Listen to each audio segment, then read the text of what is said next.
بسم اللہ الرحمن الرحیم۔ اللہ پاک کے بابرکت نام سے شروع جو بہت ہی مہربان نہایت رحم کرنے والا ہے۔ السلام علیکم ورحمۃ اللہ وبرکاتہ۔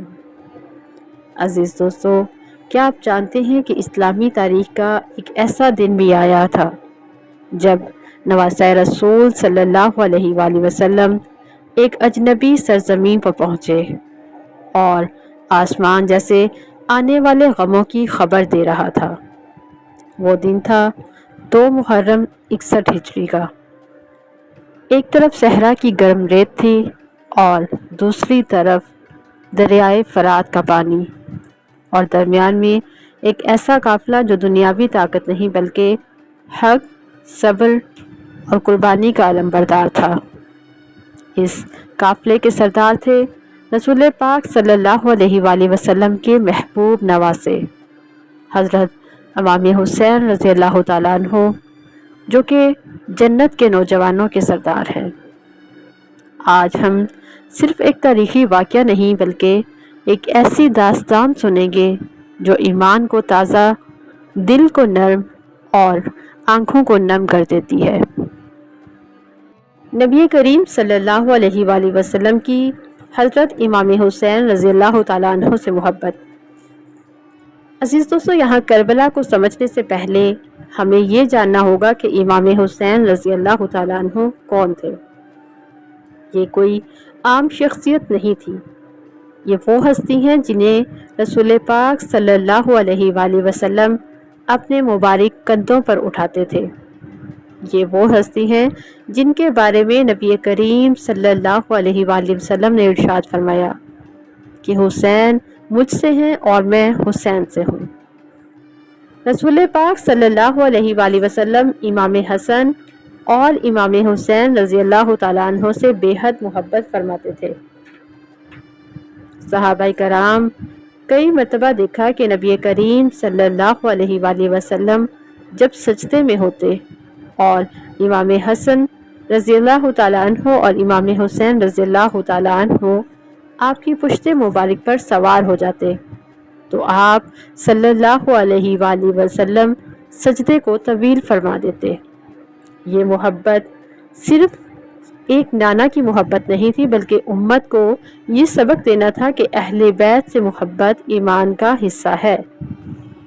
عزیز دوستو، آج کی اس ویڈیو میں ہم تفصیل سے جانیں گے کہ امام حسین رضی اللہ تعالیٰ عنہ کس طرح کربلا پہنچے اور 2 محرم کے دن کیا کیا واقعات پیش آئے۔ کربلا کا نام سن کر امام حسین رضی اللہ تعالیٰ عنہ نے کیا ارشاد فرمایا، اور یہ بھی جانیں گے کہ اس دن سے ہمیں کیا سبق ملتا ہے۔ لہٰذا اس ویڈیو کو آخر تک ضرور دیکھیے گا۔ اب بات کرتے ہیں کہ امام حسین رضی اللہ تعالیٰ عنہ مدینے سے کیوں نکلے۔ حضرت امیر معاویہ رضی اللہ تعالیٰ عنہ کے انتقال کے بعد یزید حکمران بنا۔ اس نے مختلف علاقوں کے لوگوں سے اپنی بیعت لینے کی کوشش کی۔ امام حسین رضی اللہ تعالیٰ عنہ کا موقف یہ تھا کہ وہ ایسے شخص کی بیعت نہیں کر سکتے جو اسلامی اصولوں کے مطابق خلافت کی ذمہ داری نہ کر رہا ہو۔ اس دوران کوفہ سے ہزاروں خطوط آئے جن میں اہل کوفہ نے امام حسین رضی اللہ تعالیٰ عنہ کو دعوت دی کہ آپ تشریف لائیں اور ہماری رہنمائی فرمائیں۔ ان کے ہر خط میں ایک ہی درخواست تھی کہ اے نواسۂ رسول صلی اللہ علیہ وآلہ وسلم، کوفہ تشریف لائیے، ہم آپ کے ساتھ ہیں۔ لوگوں نے بے پناہ وعدے کیے، قسمیں کھائیں، وفاداری کے دعوے کیے، مگر امام حسین رضی اللہ تعالیٰ عنہ نے فوراً سفر شروع نہیں کیا بلکہ پہلے حضرت مسلم بن عقیل رضی اللہ تعالیٰ عنہ کو بھیجا تاکہ حقیقت معلوم ہو سکے۔ حضرت مسلم بن عقیل رضی اللہ تعالیٰ عنہ کی شہادت۔ ابتدا میں ہزاروں افراد نے حضرت مسلم بن عقیل رضی اللہ تعالیٰ عنہ کے ہاتھوں پر بیعت کی، لیکن جب ابن زیاد کوفہ پہنچا تو اس نے دھمکیوں، لالچ اور خوف کے ذریعے لوگوں کو منتشر کر دیا، اور پھر جن لوگوں نے وفاداری کے دعوے کیے تھے وہ پیچھے ہٹ گئے، اور آخر کار حضرت مسلم بن عقیل تنہا رہ گئے اور انہیں شہید کر دیا گیا۔ یہ خبر جب بعد میں امام حسین رضی اللہ تعالیٰ عنہ تک پہنچی تو آپ نے حق کا راستہ نہیں چھوڑا اور یوں تمام حالات بدل گئے۔ امام حسین رضی اللہ تعالیٰ عنہ اس وقت سفر میں تھے اور پھر مختلف واقعات کے بعد کربلا کی طرف بڑھتے گئے۔ حل بن یزید سے ملاقات۔ راستے میں ایک مقام پر حل بن یزید اپنے لشکر کے ساتھ امام حسین رضی اللہ تعالیٰ عنہ کے سامنے آیا۔ اس نے امام حسین رضی اللہ تعالیٰ عنہ کو گرفتار تو نہیں کیا لیکن آزادانہ طور پر آگے بڑھنے کی اجازت بھی نہیں دی۔ امام حسین رضی اللہ تعالیٰ عنہ نے فرمایا کہ اگر تمہیں میرا آنا پسند نہیں تو میں واپس چلا جاتا ہوں، لیکن حالات اس طرف جا چکے تھے جہاں سے واپسی کا راستہ تقریباً بند ہو چکا تھا۔ 2 محرم 61 ہجری کا دن آخر کار وہ دن آ پہنچا جسے تاریخ کبھی نہیں بھول سکتی۔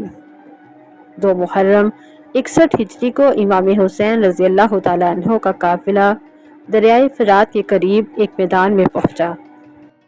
امام حسین رضی اللہ تعالیٰ عنہ نے دریافت فرمایا کہ اس زمین کا کیا نام ہے؟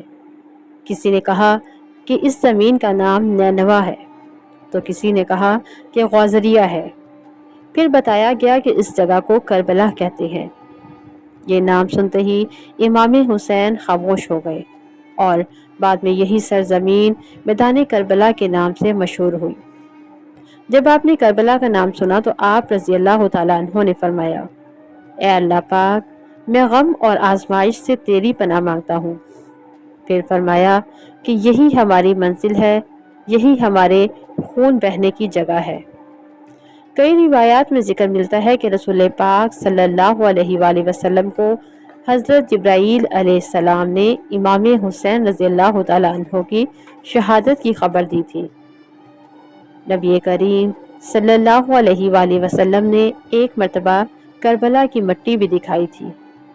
جب حضرت سلمہ رضی اللہ تعالیٰ عنہا نے وہ مٹی دیکھی تو نبی پاک صلی اللہ علیہ وآلہ وسلم نے فرمایا کہ جب یہ مٹی خون میں تبدیل ہو جائے تو سمجھ لینا کہ حسین رضی اللہ تعالیٰ عنہ شہید ہو چکے ہیں۔ یہ تمام باتیں سن کر اندازہ ہوتا ہے کہ کربلا کا واقعہ اللہ تعالیٰ کی مشیت کے تحت ایک عظیم آزمائش تھا۔ قافلے کی کیفیت۔ امام حسین رضی اللہ تعالیٰ عنہ کے ساتھ صرف چند درجن جانثار تھے۔ ان کے ساتھ اہل بیت، خواتین، بچے، نوجوان، بزرگ سب موجود تھے اور ان میں حضرت عباس رضی اللہ تعالیٰ عنہ، حضرت علی اکبر رضی اللہ تعالیٰ عنہ، حضرت علی اصغر رضی اللہ تعالیٰ عنہ، حضرت زینب رضی اللہ تعالیٰ عنہ اور دیگر اہل بیت شامل تھے۔ یہ کوئی جنگی لشکر نہیں تھا بلکہ یہ حق، صبر اور قربانی کا قافلہ تھا۔ خیموں کا قیام۔ امام حسین رضی اللہ تعالیٰ عنہ نے اپنے ساتھیوں کو خیمے نصب کرنے کا حکم دیا۔ خیمے لگا دیے گئے۔ بچے کھیل رہے تھے، مائیں اپنے بچوں کو سنبھال رہی تھیں، بزرگ تلاوت قرآن پاک میں مشغول تھے، لیکن کسی کو بھی یہ علم نہ تھا کہ یہی خیمے چند دن بعد آگ اور مصیبت کا منظر بن جائیں گے۔ کربلا پہنچنے کے بعد بھی امام حسین رضی اللہ تعالیٰ عنہ کی سب سے بڑی قوت اللہ تعالیٰ سے مضبوط تعلق تھا۔ آپ رضی اللہ تعالیٰ عنہ راتوں کو قیام کرتے، قرآن پاک کی تلاوت کرتے، دعائیں کرتے اور استغفار کرتے تھے۔ آپ رضی اللہ تعالیٰ عنہ یہ بات جانتے تھے کہ آنے والے دن آسان نہیں ہوں گے، لیکن آپ رضی اللہ تعالیٰ عنہ کا یقین اللہ تعالیٰ پر کامل تھا۔ فرات کا کنارہ۔ کربلا کے قریب دریائے فرات بہتا تھا۔ ابتدائی دنوں میں پانی تک رسائی موجود تھی، لیکن بعد میں یزیدی لشکر نے پانی کا راستہ بند کر دیا۔ یہی وہ آزمائش تھی جس نے اہل بیت رضی اللہ تعالیٰ عنہ کے صبر کو دنیا کے سامنے روشن کر دیا۔ یہاں یہ بات سمجھنا بھی ضروری ہے کہ امام حسین رضی اللہ تعالیٰ عنہ دنیاوی اقتدار کے لیے نہیں لکھتے تھے۔ آپ رضی اللہ تعالیٰ عنہ کا مقصد امت کی اصلاح تھا۔ آپ رضی اللہ تعالیٰ عنہ نے فرمایا کہ میں اصلاح امت محمد صلی اللہ علیہ وآلہ وسلم کے لیے نکلا ہوں۔ آپ چاہتے تھے کہ حق زندہ رہے، عدل قائم رہے، ظلم کا انکار ہو اور دین کی اصل روح محفوظ رہے۔ کربلا کے اس میدان میں صرف مردوں کی قربانی نہیں تھی، یہ پورے خاندان کی قربانی تھی، اور یہ اسلام کی خاطر ایک مکمل خاندان کی آزمائش تھی۔ اللہ تعالیٰ قرآن پاک میں ارشاد فرماتے ہیں کہ بے شک اللہ تعالیٰ صبر کرنے والوں کے ساتھ ہے، اور کربلا کا پورا واقعہ اس آیت کی عملی تصویر ہے۔ کربلا صرف ایک جنگ نہیں۔ بعض لوگ کربلا کو صرف ایک جنگ سمجھتے ہیں، لیکن حقیقت میں کربلا ایک نظریہ ہے۔ کربلا یہ اعلان کرتا ہے کہ طاقت حق کی ضمانت نہیں ہے، اور بڑی تعداد کامیابی کی دلیل نہیں، بلکہ اصل کامیابی تو اللہ تعالیٰ کی رضا ہے۔ اللہ تعالیٰ سورہ آل عمران میں ارشاد فرماتے ہیں، کمزور نہ پڑو، غم نہ کرو، اگر تم مومن ہو تو تم ہی غالب رہو گے۔ اور امام حسین رضی اللہ تعالیٰ عنہ کی پوری زندگی اس آیت کی عملی تصویر نظر آتی ہے۔ حدیث نبوی صلی اللہ علیہ وآلہ وسلم ہے کہ رسول پاک صلی اللہ علیہ وآلہ وسلم نے ارشاد فرمایا، حسن اور حسین جنتی نوجوانوں کے سردار ہیں۔ یہ وہ عظیم مقام ہے جو نبی کریم صلی اللہ علیہ وآلہ وسلم نے اپنے نواسوں کو عطا فرمایا۔ کربلا صرف ایک تاریخی واقعہ نہیں ہے، کربلا ایک پیغام ہے جو ہمیں سکھاتی ہے کہ حق پر قائم رہنا چاہیے، ظلم کے سامنے کبھی بھی جھکنا نہیں ہے، اللہ پاک پر بھروسہ رکھنا ہے، دین کے لیے قربانی دینا ہے۔ کربلا ہمیں بتاتی ہے کہ تعداد نہیں بلکہ سچائی ہی اہم ہوتی ہے۔ عزیز دوستو، اگر آج ہم اپنی زندگیوں کا جائزہ لیں تو کیا ہم حق بات کہنے کی ہمت رکھتے ہیں؟ کیا ہم اللہ تعالیٰ کے احکام پر عمل کرتے ہیں؟ کیا ہم مشکلات میں صبر کرتے ہیں؟ امام حسین رضی اللہ تعالیٰ عنہ کی زندگی ہمیں سکھاتی ہے کہ مومن کا راستہ آسان نہیں ہوتا، لیکن انجام عزت والا ہوتا ہے۔ آج ہمیں تلوار اٹھانے کی ضرورت نہیں، بلکہ ہمیں جھوٹ چھوڑنا ہے، ظلم سے بچنا ہے، والدین کی خدمت کرنی ہے، نماز کی پابندی کرنی ہے، قرآن پاک سے اپنے تعلق کو مضبوط کرنا ہے، اور یہی کربلا کا عملی پیغام ہے۔ 2 محرم 61 ہجری، بظاہر یہ ایک عام سا دن تھا، لیکن یہی وہ دن تھا جب امام حسین رضی اللہ تعالیٰ عنہ کا قافلہ کربلا میں اترتا ہے۔ یہی وہ دن تھا جب تاریخ نے ایک نئے باب کا آغاز کیا۔ چند دن بعد دنیا نے دیکھا کہ حق کے ایک قافلے نے باطل کے عظیم لشکر کے سامنے سر جھکانے کی بجائے شہادت کو قبول کر لیا، اور پھر چند دن بعد دنیا دیکھے گی کہ کس طرح نواسۂ رسول صلی اللہ علیہ وآلہ وسلم نے حق کی خاطر اپنے جان، اپنے بھائی، اپنے بیٹے، اپنے بھتیجے اور اپنے جان نثار ساتھی قربان کر دیے۔ آج 1400 سال گزرنے کے بعد بھی کربلا کا پیغام زندہ ہے، حق زندہ ہے، حسین رضی اللہ تعالیٰ عنہ زندہ ہے، ان کی قربانی زندہ ہے، اور ان کا پیغام قیامت تک زندہ رہے گا۔ اللہ تعالیٰ سے دعا کرتے ہیں کہ اللہ تعالیٰ ہمیں اہل بیت اطہار رضی اللہ تعالیٰ عنہ کی محبت، ان کے ادب، ان کی سیرت سے سبق لینے اور حق پر ثابت قدم رہنے کی توفیق عطا فرمائے۔ آمین یا رب العالمین۔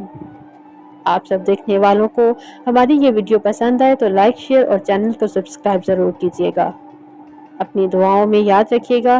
جزاک اللہ خیرا کثیرا فی الدنیا والآخرہ۔ صلی اللہ علیہ وآلہ وسلم۔